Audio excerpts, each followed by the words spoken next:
Our region's business is sponsored by PNC for the achiever in you.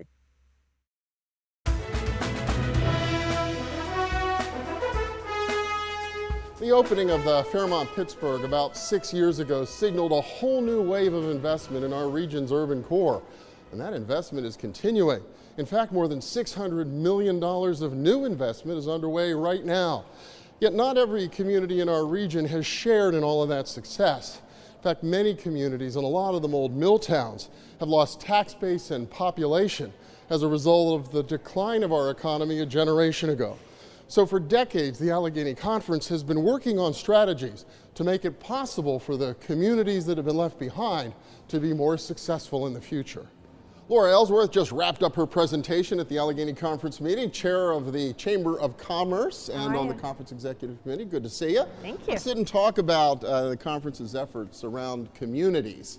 And I know one of the big initiatives that's had a big push in recent years is the Strengthening Communities Partnership. You were there at the very beginning when you were chairing the Economy League. What's that all about? Yeah, I was. So the Strengthening Communities Partnership was an effort that came out of the desire of the conference members to make sure that no communities were left behind in the development of our economic future. And so in a meeting in my office, Dennis Yablonsky came up with a brilliant idea, which was to take an existing tax credit program and arrange all of the members of the Allegheny Conference, all of the leading companies of the region, to focus their investments one community at a time, and therefore really intensify the efforts and build up these companies under plans that were developed within the communities themselves. And so it was a way of taking a program that already existed, but organizing people to do it together and really build a better community. Yeah, 5 communities out of the gate. I think it was McKees Rocks, Wilkinsburg, Mount Oliver, Knoxville, Washington, and Connellsville. 2 added last year, Homewood and Sharpsburg. The business community is really rallying around this. Absolutely, absolutely. We've had wonderful response from the business community and wonderful response from the communities themselves, because it's they who have to take these investments and really make something of it. So it's been a wonderful program for everybody involved. You know, rebuilding communities takes a long time, and I know it can take a generation in some cases. It can, and one of the examples of that was Act 47. So this region suffered a real loss of tax base 20 years ago, and so in order to rectify that, it took legislative initiatives, it took lobbying initiatives, it took reorganization of the tax collector strategies, and the conference was a big part of all of that too. And I think we have a little video that kind of tells that story, so great. let's take a look. Okay. The city of Clairton is one of those communities that built our region into the steel center of the world. Even today, it's home to the largest coke-making facility in America, a critical part of U.S. Steel's Mon Valley Works. Yet Clairton may be better known for its more recent history as a symbol of municipal distress. I first walked these streets about 30 years ago as our region was bottoming out from the steel bust of the late 70s and early 80s. Clairton was under stress, not just because of the decline of big steel, but as retail and commuting patterns changed throughout our region, leaving this old mill town and others like it without a tax base to support essential city services. In fact, Clairton was among the first municipalities statewide to seek protection under Act 47, the Municipalities Financial Recovery Act. And that happened way back in 1988. Today's Allegheny Conference affiliates had helped to create the blueprint. In 1985, the Pennsylvania Economy League collaborated with the Commonwealth and others to develop Act 47, a new statewide recovery program that would identify opportunities to generate additional revenue, contain costs, and create greater efficiencies. It became law in 1987. The following year, Clairton entered Act 47. The Commonwealth selected the Economy League to draft Clairton's recovery plan and to act as the recovery plan's coordinator. One of the key fiscal challenges facing Clairton was the severe decline in its tax base. As a result, a main recommendation of the city's recovery plan was to enhance the collection of earned income taxes, EIT.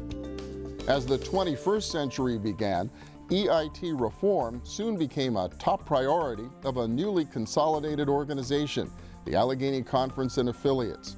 With their active and direct participation and armed with Economy League research and analysis, the Commonwealth drafted the proposed reform. The analysis got the attention of lawmakers. More than $237 million in local taxes lost each year due to outmoded practices and fragmentation. A total of 560 tax collectors doing work that could be done by just 69. The Greater Pittsburgh Chamber of Commerce led the charge for change statewide. In 2008, the historic bill became law, 20 years after Clairton entered Act 47. EIT collection reform became an important tool used to bring Clairton out of its severe fiscal decline. The city was able to collect a significant amount of additional revenue since the law was implemented. In 2015, Clairton exited Act 47, almost 30 years after it entered the program. Today, the community is better positioned than it has been in a generation to attract business investment and new jobs. Take it from Rich Latanzi, the mayor of Clairton. We're getting some interest right now and say, hey, are you guys there yet? You know, we're interested in doing a small housing development. What could you do for us on that site? And I guess the biggest thing right now is for us to get site control. Once the city can get that site control, we can pass it on to the developers. And I'll be honest with you, it's not like we're going to go out there and hit them high. We basically want to just bring new business in and develop our town. So I think the market is fair right now. Clairton would be a nice place to tap into. And I'm happy that we're here right now. It actually makes me proud.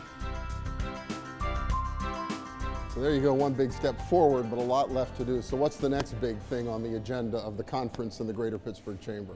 Well, the next issue that we've been working on for a long time already is pension reform, both statewide pension reform and municipal pension reform. And we now think that we're getting close to the solution for that too. So over the next probably 18 months, and certainly hopefully in connection with this next budget, it's going to be an issue that we're going to work on very hard and hopefully get an answer for the state and for every municipality that needs the help. You know, a lot at stake for so many communities across our region. Absolutely, but you know, the recent events in Wilkinsburg, right? A tragedy for Wilkinsburg, but that's the time that the business community and everybody else has to come together and double down on those communities and really think anew. What can we do to help? How can we make a difference in those communities? We know we can, we've already done it. And the question is, who's going to be in that next meeting that's going to come up with that next big idea that's really going to help? And that's what we're all about. All right, Laura Ellsworth, Chair of the Greater Pittsburgh Chamber of Commerce, and for the Allegheny Conference, thank you so much. Thank you, appreciate it. And when we come back, a new way to find out more about the issues and the opportunities ahead for our region. Our region's business returns to the Fairmont in downtown Pittsburgh right after this. Stay with us.